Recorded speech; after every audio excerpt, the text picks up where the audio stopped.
Hello dear students, आज हम chapter number 6 में कंजर्वेशन ऑफ मैकेनिकल एनर्जी का जो अपना टॉपिक था उस टॉपिक को एक एग्जांपल से आगे बढ़ते हैं। ठीक है, तो कंजर्वेशन ऑफ मैकेनिकल एनर्जी का कंसेप्ट था the total mechanical energy of a system is conserved if the forces doing work on it are conservative. अगर forces doing work on it are conservative, that means अगर किसी system में जो भी forces apply हो रहे हैं वो कंजर्वेटिव है तो उस सिस्टम की टोटल मैकेनिकल एनर्जी भी क्या होगी, कंजर्वेटिव होगी। ठीक है, तो यहां पे हम एग्जांपल ले रहे हैं, कोई m मास का मान लो, सपोज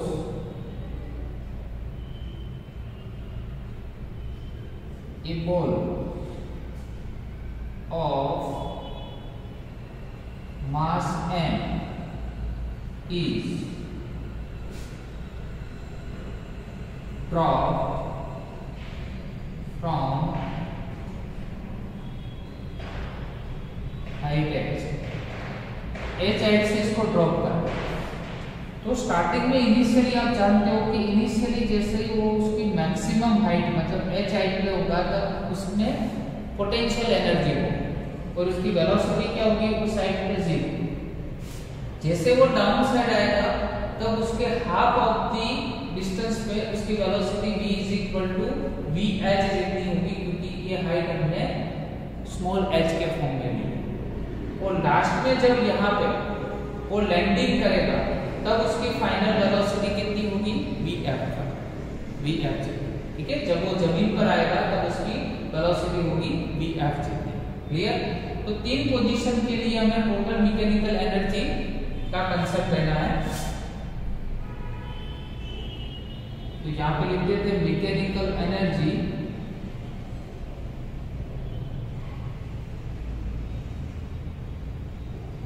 फॉर हाइट। पहला है कैपिटल H, सेकंड है small h and on land. ठीक है, मतलब यहाँ नीचे की साइड पे जाओ। तो mechanical energy is equal to क्या होता है, mechanical energy is a summation of kinetic energy and potential energy. Okay, चलो तो मैकेनिकल एनर्जी कौन से हाइट पे लेनी है, पहले h हाइट। अभी h हाइट पे आपको पता है वहां पे काइनेटिक एनर्जी तो होती नहीं है, ओनली कौन सी एनर्जी होगी, पोटेंशियल एनर्जी होगी। चलो तो पहले पोटेंशियल एनर्जी का फॉर्मूला था mgh, इसको नंबर फर्स्ट दो। जैसे ही सेम यहाँ पे h हाइट पे मतलब E of h is equal to, यहाँ से जो बॉल होगा वो नीचे की साइड यहाँ पे डाउन साइड उसकी मोशन होगी, दैट मींस उसमें पोटेंशियल एनर्जी भी होगी और काइनेटिक एनर्जी भी होगी। तो potential energy that means mg small h, क्योंकि इसकी हाइट स्मॉल h है, और 1/2 mdh का होल स्क्वायर। ये सेकंड इक्वेशन, दोनों एनर्जी है उसमें। ठीक है, और लास्ट में मतलब on landing on the land, ठीक है, the ball is landing so the final velocity is vf। तब उसमें टोटल जो पोटेंशियल एनर्जी है वो काइनेटिक एनर्जी में कन्वर्ट हो गई होगी इस पॉइंट पे। दैट्स व्हाई लैंड पे लेते हैं E0 और वहां पे पोटेंशियल एनर्जी नहीं होगी, ओनली कौन सी होगी, काइनेटिक एनर्जी vf का होल स्क्वायर। ये हो गया 3 इक्वेशन। ठीक है, सबसे फर्स्ट इक्वेशन और थर्ड इक्वेशन को इक्वेट करते हैं, क्योंकि कंजर्वेशन मैकेनिकल कंजर्वेशन का कंसेप्ट हम पढ़ रहे हैं। दैट मींस दोनों एनर्जी को हम क्या कर सकते हैं, कोई भी दो एनर्जी को हम क्या कर सकते हैं, इक्वेट कर सकते हैं। ओके, तो now equating the equation first and third first.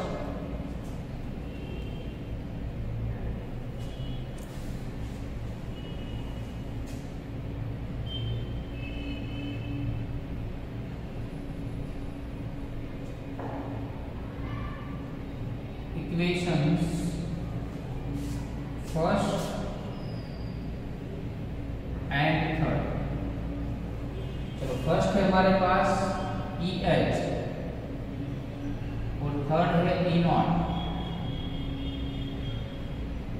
Potential energy, और इसमें है 1/2 mvf का होल स्क्वायर। चलो ये दोनों में से बेटा m क्या कट हो जाएगा, 2 सामने मल्टीप्लाई मतलब 2gh is equal to vf का होल स्क्वायर। तो इस ऑब्जेक्ट के लिए हमें फाइनल वेलोसिटी कितनी मिलेगी, ये स्क्वायर रूट, यहाँ पे स्क्वायर हटा दो, सामने स्क्वायर रूट हो जाएगा 2gh। ठीक है, ये हो गया फर्स्ट डेरिवेशन h हाइट। चलो वैसे ही दो और इक्वेशन को इक्वेट करते हैं, equating equation first and second, first और सेकंड दोनों को इक्वेट करते हैं। तो EH इज इक्वल टू क्या हो जाएगा, EH। क्लियर, चलो EH मतलब हो गया mgh, और EH की वैल्यू है हमारे पास mg small h plus 1/2 mvh का होल स्क्वायर। तो तीनों में से m, तीनों टर्म में से m यहाँ पे कॉमन निकल जाएगा और वो कैंसिल हो जाएगा। दैट्स व्हाई यहाँ पे gh is equal to small gh plus होगा 1/2 mvh होल स्क्वायर।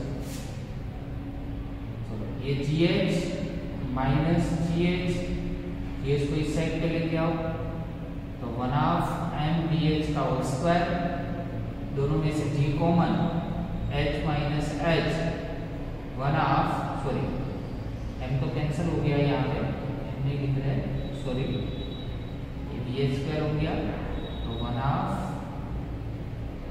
और vh का होल स्क्वायर। तो 2 सामने मल्टीप्लाई हो जाएगा, और जैसे स्क्वायर रूट निकाला था तो स्क्वायर रूट निकाल दो, तो 2g ब्रैकेट में h माइनस h।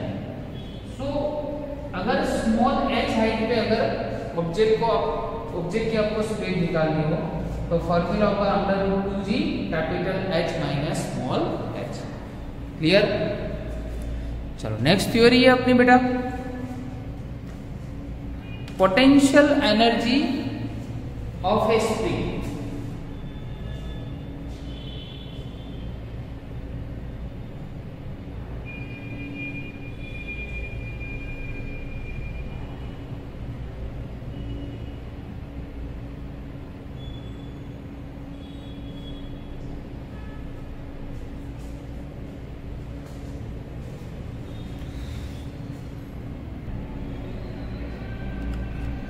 चलो नेक्स्ट थ्योरी है अपनी, potential energy of a spring. बहुत ही इंटरेस्टिंग थ्योरी है। सबसे फर्स्ट तो पहले 3 डायग्राम स्प्रिंग के आपको यहाँ पे दिखाया है। ठीक है, इसमें देखो ये रिजिड सपोर्ट के साथ स्प्रिंग का एक एंड जो है वो रिजिड सपोर्ट के साथ है, और जो इसका सेकंड है एंड है वो एक ब्लॉक के साथ कनेक्ट किया हुआ है।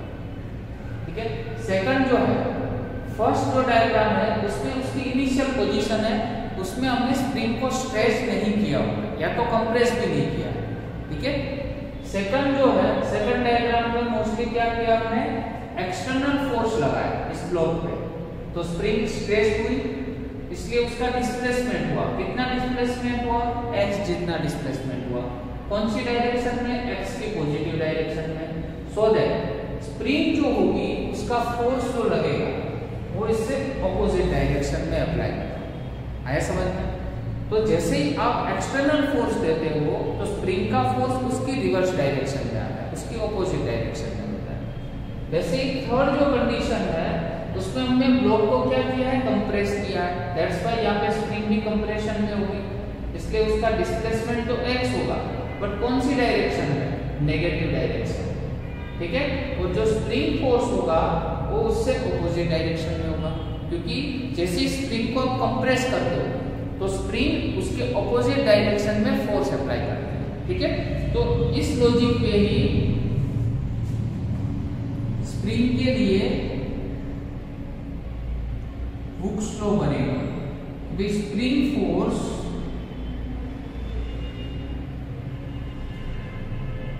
is proportional to the displacement but in opposite direction. Spring force मतलब Fs is proportional to -x। यहाँ पे माइनस हमने इसलिए लिखा है क्योंकि जैसे ही डायग्राम में आपने यहाँ पे देखा कि x जो है वो अगर नेगेटिव है तो Fs क्या है, पॉजिटिव है। उसके जस्ट ऊपर अगर x पॉजिटिव है तो Fs क्या है, नेगेटिव। सॉरी, तो Fs is proportional to -x, so that Fs is equal to -kx। ये जो रूल है उसको बोलते हैं हुक्स लॉ। क्या बोलते हैं, Hooke's law. Where k is what? K is called spring constant। K क्या है, spring constant। If magnitude of k is large, then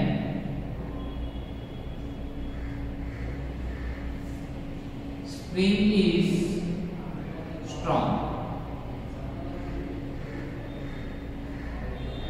ठीक है, स्प्रिंग स्ट्रॉन्ग की वजह से वर्ड यूज करते हैं हार्ड, ये अच्छा रहेगा word.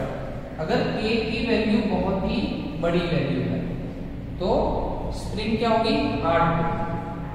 But if value of k is small, then spring is soft। तो इस केस में स्प्रिंग बेटा क्या होगी, सॉफ्ट। क्लियर।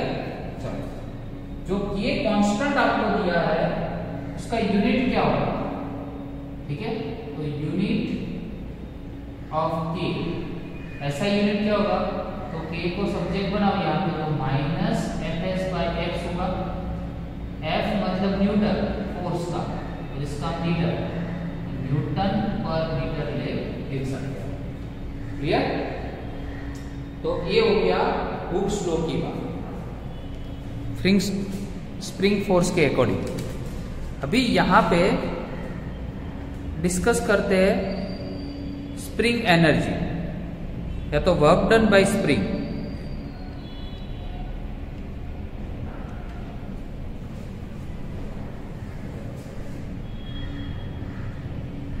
इसी में हमारा नेक्स्ट टॉपिक है work done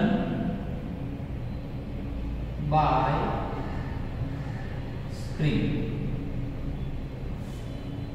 work done by spring मतलब WS, फॉर्मूला क्या है, फोर्स इनटू डिस्प्लेसमेंट। बट हम स्प्रिंग को 0 से उसकी मैक्सिमम पोजीशन तक उसको क्या कर रहे हैं, स्ट्रेच कर रहे हैं, ठीक है, उसको खींच रहे हैं। That means xn, 0 to xn। चलो, Fs की वैल्यू हमारे पास है -kx इंटू dx हो गया।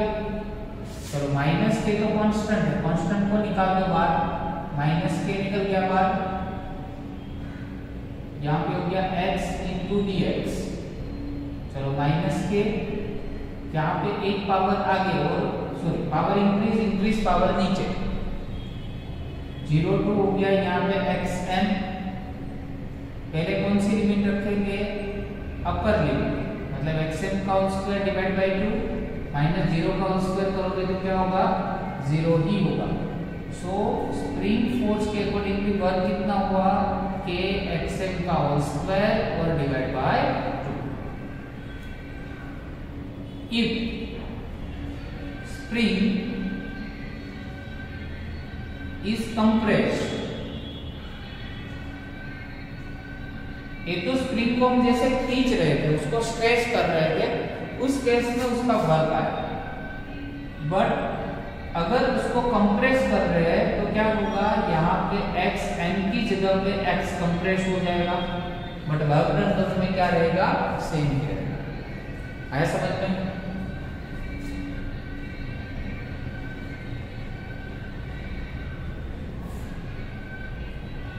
अगर मान लो इनिशियल पोजीशन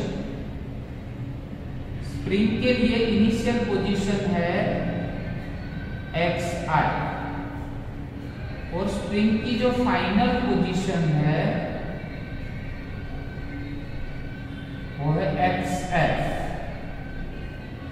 तो स्प्रिंग के लिए बेटा वर्क डन कितना होगा, तो फिर से work done is equal to, अभी माइनस के मैं डायरेक्ट लिख रहा हूं यहाँ xi, यहाँ पे क्या लिखेंगे xf, ठीक है, माइनस के तो कॉमन निकल गया और यहाँ पे x dx हो जाएगा।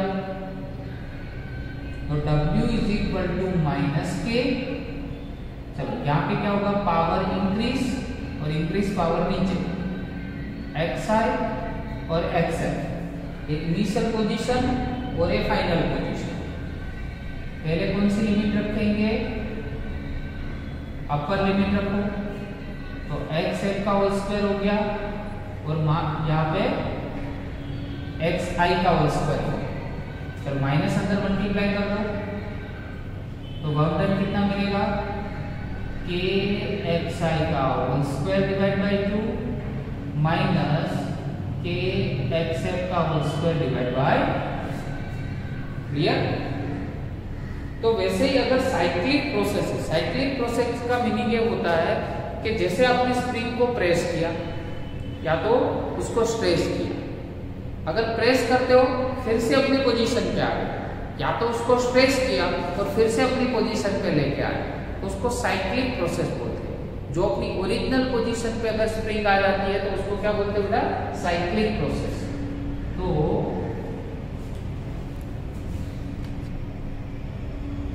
सॉरी, यहाँ पे एक बार फिर से मैं थोड़ा रिपीट कर देता हूँ। इनिशियल पोजीशन कितनी है xi और फाइनल पोजीशन कितनी है xf, माइनस के तो पहले से ही कॉमन निकाल लिया मैंने। x जो है उसका एक पावर क्या होगा, इंक्रीज होगा और इंक्रीज पावर नीचे, ठीक है। चलो xf का whole square divide by 2 minus xi का होल स्क्वायर डिवाइड बाय क्या होगा, 2 होगा। तो यहाँ पे वैल्यू रखी तो ये वर्क डन आया।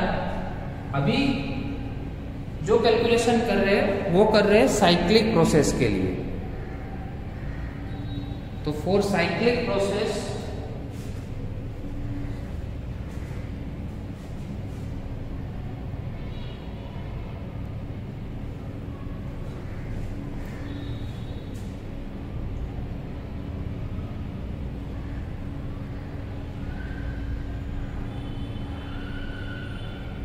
xi इज इक्वल टू क्या हो जाएगा, xf।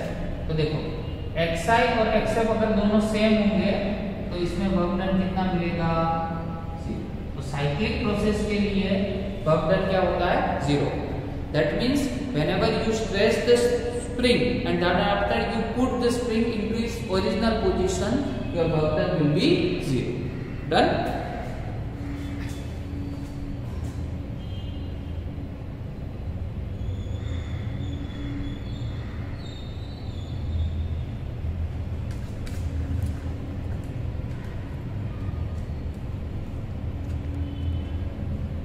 Now for the final part of this theory, which is mechanical energy.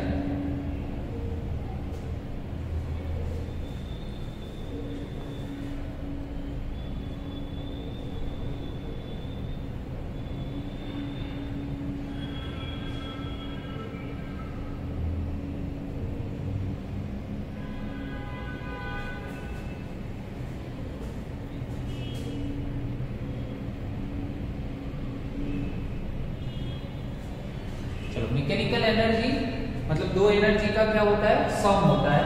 पहले लिख देते हैं potential energy of a spring.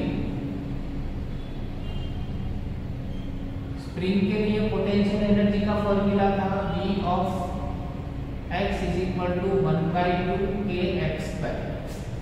Spring में पोटेंशियल एनर्जी का फॉर्मूला ये होता है, ठीक है। तो mechanical energy that means total energy,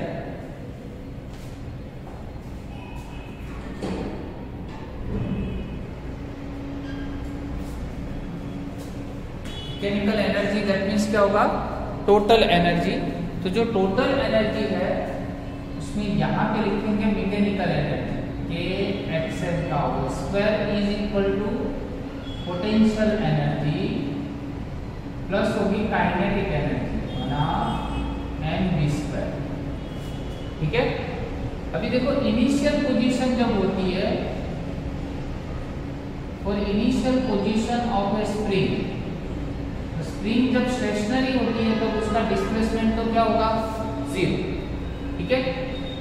तो 1/2 AXL का होल स्क्वायर, ये टर्म तो 0 हो गया, और 1/2 m, तो इसकी वेलोसिटी तब क्या हो जाएगी, वो भी मैक्सिमम मिल जाएगी। चलो 1/2 कैंसल, तो K/m XL का whole square is equal to यहाँ पे हो जाएगा Vm का whole square. That's why Vm is equal to √of K/m into XL। Last में आपको मैक्सिमम वेलोसिटी का formula in the form of spring constant and mass of the spring, उसके form में आपको मिलेगा। ठीक है। तो यहां तक पूरा आपको डिराइवेशन करना है potential energy of a spring की थ्योरी में। ठीक है।